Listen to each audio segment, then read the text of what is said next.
Pria ini mengobat minuman seorang gadis, Chia yang baru lulus kuliah. Sama sekali tidak punya pikiran buruk. Ia menerima minuman dari Jim. Dalam satu tegukan, Chia menghabiskannya. Ia tidak tahu, mimpi buruknya baru dimulai.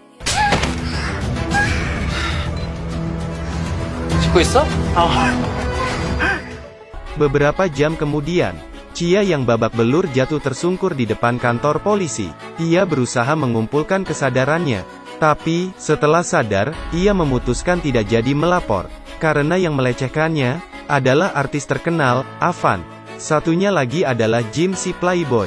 Ibu Jim adalah kepala polisi wanita Korea. Ia sangat berkuasa. Chia tidak bisa membuatnya marah. Dua pria bejat itu gemar berpesta.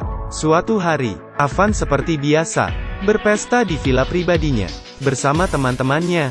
Mereka menonton video gadis-gadis yang sedang dilecehkan Avan. Di luar, seorang gadis berambut merah menekan bel. Melihat gadis cantik menghampiri, Avan tanpa ragu mempersilakannya masuk. Mereka menatap gadis itu bagai macan lapar. Ternyata, gadis itu agresif. Ia mengelus punggung Avang. 본론으로 바로 넘어가자고. Mata Avang berbinar. Tapi, gadis itu bilang, 전집 8주 나왔다. 응? 누가? 세나 말이야. 너랑 노태남이 카르텔에서 세나한테 한 지 폭행강간 8주. 심리치료는 그보다 더 오래 걸리겠지? 아마 평생? Mia adalah kakak Chia. Mia sendiri adalah jaksa militer. Tapi, karena Ibu Jim adalah kepalanya, Mia cuma bisa menggunakan caranya untuk balas dendam. Mia menyuruh Avang menyerahkan videonya. Kalau tidak, ia akan membuat Avang menderita. Mendengar ancaman ini, Avang lari ke depan karena mengira Mia membawa preman. Tapi, tidak ada siapa-siapa. Avang bernapas lega. Ia bersiap menghajar Mia dengan tongkat golf. Tapi, Avang tak mengira kalau Mia sangat hebat. Dalam 2 serangan, ia bisa merobohkan Avang. Mia dengan mudah menghajar teman-teman Avang hingga mereka pingsan. Sisa 1 pria yang bersembunyi di kolam dan menahan napas supaya tidak dihajar. Tapi, ia malah mati tenggelam. Mia menghampiri Avan. 핸드폰 내놔. Avan tidak berani melawan lagi. Ia berharap Jim bisa membalas Mia. 노태남, 상대할 수 있겠어요? Mia diam saja. Ia merebut ponsel Avan, lalu membiusnya hingga pingsan. Setelah mengurus semuanya, Mia menelepon seseorang. 끝났어. 와서 처리해줘. Beginilah kehidupan konglomerat Korea. Jim selalu diikuti anjingnya. Anjingnya lebih kaya dari kita semua. Anjingnya memakai kalung emas kustom Rolex dan bebas keluar masuk hotel mewah. Anjing Jim suka mengendus rok wanita dengan sesuka hati. Ia memasukkan kepalanya ke rok gadis cantik. Tapi, pria ini baru pertama kali datang ke sana. Ia tidak tahu peraturannya. Ia memarahi Jim karena membiarkan anjingnya berkeliaran. 빨리 안 묶어? 확 죽여버리기 전에 이씨. Tiba-tiba, bodyguard meninjunya hingga bonyok. Pemilik anjing ini adalah konglomerat Korea. Semua orang takut padanya.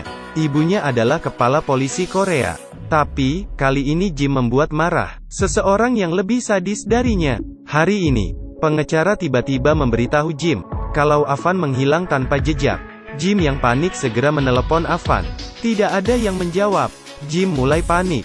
Ia tidak khawatir pada Avan, tapi ia khawatir dengan video itu. Kalau video itu sampai tersebar, ibunya pasti akan membunuhnya. Jim menebak pasti video itu sudah kembali ke tangan Chia. Ia minta pengacaranya untuk menyelidiki. Benar saja, Mia mengembalikan video kepada Chia dan memberinya pilihan. Karena ini menyangkut reputasi Chia, Chia bebas menyerahkan video itu ke polisi, atau menghancurkannya demi reputasinya. Terserah Chia saja. Setelah bergumul, Chia memutuskan untuk melapor. Tolong berikan ini ke polisi. Tak lama polisi mengepung klub untuk meringkus Jim. Tak lama, polisi juga menemukan Avan yang hilang. Ternyata, Mia menggantung Avan dan teman-temannya di dalam bus. Mereka akhirnya ditahan. Tapi, memangnya ditangkap kenapa? Ibu Jim adalah wanita yang berkuasa. Hanya dengan menunjuk jari, semua polisi akan menuruti perintahnya. Malam sebelumnya, Jim baru saja dipenjara. Tapi, esok paginya, pengacara membawa jas Jim dan membebaskannya. Setelah Jim berdandan, ia keluar dengan gaya yang keren. Ternyata, meski videonya viral, pengacara telah menyiapkan serangan balasan. Ia menyuruh Jim wajib militer Karena, kalau Jim jadi tentara, kasusnya akan dipindahkan ke pengadilan militer. Polisi biasa tidak bisa ikut campur. Lagi pula, ibunya adalah kepala polisi militer. Jadi, ibunya yang berkuasa menentukan nasibnya. Di pengadilan militer, Mia mengadili Jim selaku jaksa penuntut. Ibu Jim menatap Mia dari atas podium dengan dingin. Mia menyuruh Chia menceritakan kronologi malam itu. Lalu, Mia menyertakan laporan dokter, sidik jari, dan video itu. Di tubuh Chia ditemukan kandungan obat bius. Di botol miras terdapat sidik jari Avan dan Jim. Dengan semua bukti kuat ini, sudah pasti, pengacara Jim tidak kuat lagi. Terpaksa, ia menyalahkan Avan demi melindungi Jim. Tapi, Mia tidak tinggal diam. Setelah berdebat, semua orang kaget, karena tiba-tiba pengacara menyalahkan Jim lagi. Ternyata, martabat perusahaan ibu Jim lebih penting. Pengacara mengeluarkan diagnosa Jim yang impoten. Tawa bergema di seluruh ruang sidang. Jim shock seperti nyawanya dicabut. Pengacara terus mengulang-ulang kalau dia impoten. Jim marah dan menyerbu. Ia sudah kehilangan martabatnya sebagai pria. Ternyata, pengacara adalah sekutu Mia. Ia tampak membantu perusahaan ibu Jim. Tapi, sebenarnya pengacara menghukum Jim.